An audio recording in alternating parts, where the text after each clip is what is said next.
1, 2, 3, eyes on me. 1, 2, eyes on you. All right, Hannah, so now it's time for our vocabulary lesson. So all you're gonna need out on your desk is a notebook and a pencil. Is a pen okay? A pen is great. Thank you for coming so prepared to class. I really appreciate it. So today, our new word that we're going to be learning is liquid. Repeat after me. Liquid. Liquid. Perfect. Okay, so this word is super important because liquids are all around us. So knowing if something is a liquid is going to help you better understand the world that we live in. Okay. Okay, so before we jump into talking about liquids, I want to go over our classroom expectations. Be respectful, be responsible, and try your best. So what does that look like? It means keeping your hands, head, feet to yourself, keeping your eyes on the teacher, and trying even if it's hard. And it's going to sound like nice words and a calm voice, and we're going to be quiet when others are talking. So where are your eyes going to be during this lesson? On the teacher. Perfect. Awesome listening.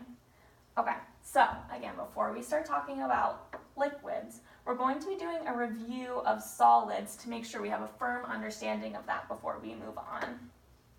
So tell me, what is a solid? A solid is something that has a definite shape. Like the shape isn't going to change at all. It's just there, like the pencil. Great, I really love how you provided an example.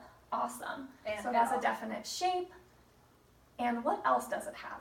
Definite volume, meaning it's always gonna take up the same amount of space.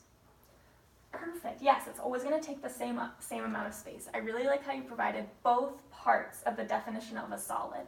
It has a definite shape and a definite volume. Okay, so let's jump into that just a little bit more. So what does a definite shape mean? Do these rocks have a definite shape? Yes. Why? Because rocks don't really change shape. They're always like the same size and shape. Yeah, they don't really change shape. So if I were to take this rock out of the jar, would it change shape? No. No, so can we say this has a definite shape? Yes.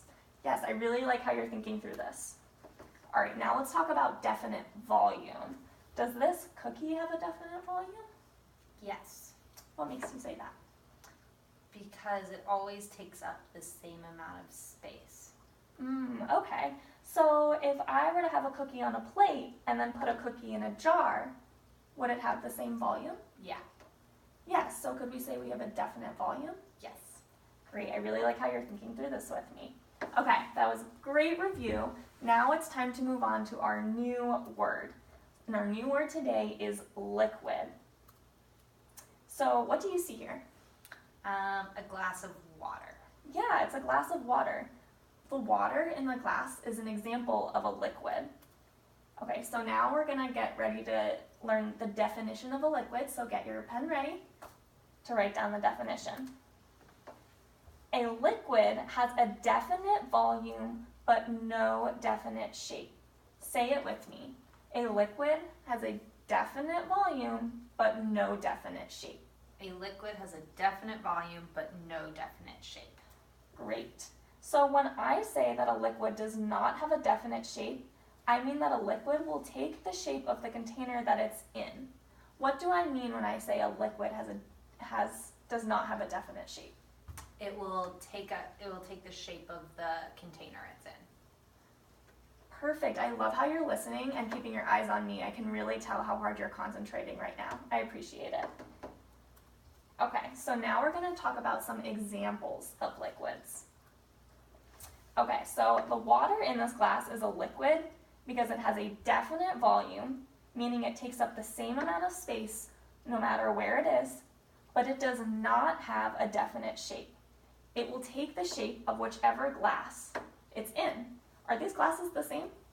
No. No, but the water, because it does not have a definite shape, because it's a liquid, will take the shape of whatever the glass is. So, does this water have a definite volume? Yes. Does it have a definite shape? No. Correct. So, is it a liquid? Yes. Yes, I really love how you're following along with me here. It is a liquid because it has a definite volume but does not have a definite shape. Okay, so what do you notice about this fruit punch? It looks different based on the container it's in. Oh, it looks, okay, so I really like how you're looking at this like a scientist. So if it has a different shape depending on the container it's in, does it have a definite shape? No. No, it doesn't, you're right. So does this have a definite volume? Yes, if it's the same amount. Yes, if it's the same amount. I really like how you're thinking about this. Perfect. You're also doing a really excellent job keeping your hands to yourself. Keep it up, Hannah. Okay, so why is this orange juice a liquid? It takes the shape of the bottle, and it'll always be the same amount, no matter where it is. Hannah, I love how you included both parts of the definition of a liquid. You included how it does not have a definite shape, but it does have a definite volume. You included both parts of the definition. I love it. Okay, so now we're going to talk about some non-examples. So this shoe is not a liquid. So remember, to be a liquid, it needs to have a definite volume, but no definite shape. What does it need to be a liquid? A definite volume and no definite shape. Perfect, awesome listening.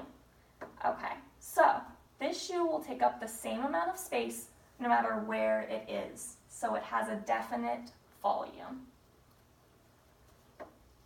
However, because it has a definite shape, it means it's not a liquid. So if I put this shoe on the table and then I move the shoe into a box, will the shape of the shoe change? No. No. So does that mean that it has a definite shape? Yes. Yes. I really like how you're thinking this through with me. So because it has a definite shape and it has a definite volume, can it be a liquid? No. Why not? Well, to be a liquid, it has to have a definite volume, which the shoe has.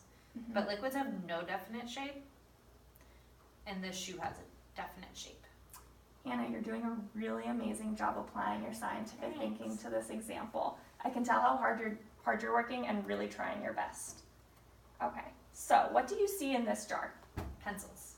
Pencils, yes. So these color pencils are also not an example of a liquid.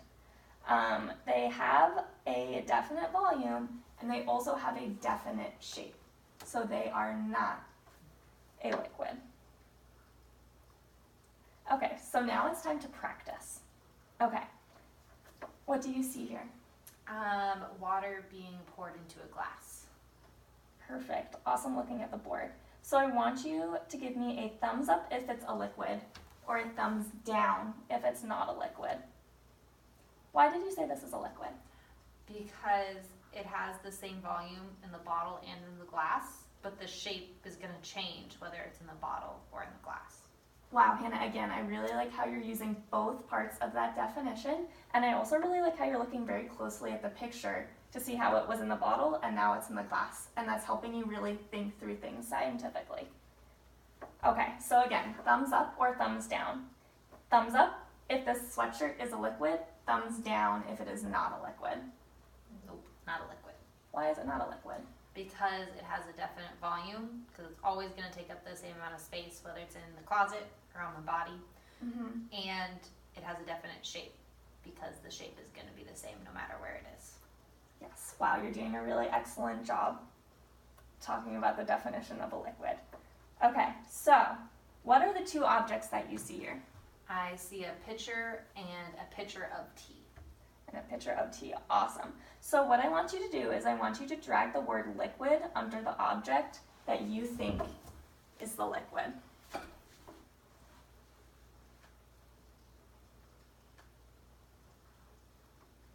You're right, the tea is the liquid. So why is the tea a liquid?